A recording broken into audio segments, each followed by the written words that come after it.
Deus tem coisa grande nessa noite. Deus tem coisa grande para fazer na tua vida, meu irmão. Minha irmã, olha para o teu irmão aí, seja um profeta na vida dele. Diz assim: meu irmão, Deus tem coisa grande a fazer na tua vida. Eita, cama séria, o teu tempo chegou. Diga para ele: o teu tempo chegou.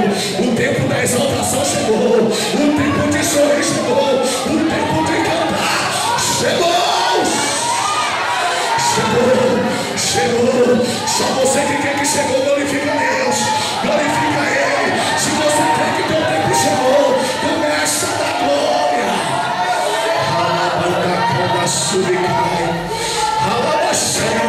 Fica de pé, igreja do Senhor. Ministério de louvor se prepara. Vamos cantar. O agir de Deus é lindo na vida daquele que é fiel. O agir de Deus é grande na vida de quem é fiel. No começo é luta, no começo é prova, no começo dói, mas no fim tem sabor de mel. Ei, se prepara porque essa música Deus fala no teu coração nesta noite. Muita gente te viu sofrer no vale da sombra da morte e não quis te ajudar, e não quis te estender a mão. Mas Deus, o teu Criador, Ele te estende a mão e Ele te diz: eu estou contigo. Eu estou graça. Muitos vão ter que te ver na bênção. Aleluia.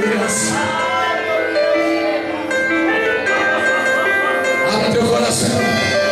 Deus está falando contigo, hein? É você, crente. É você que foi humilhado. É você que foi perseguido. Deus está falando contigo.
Deus quer te dizer.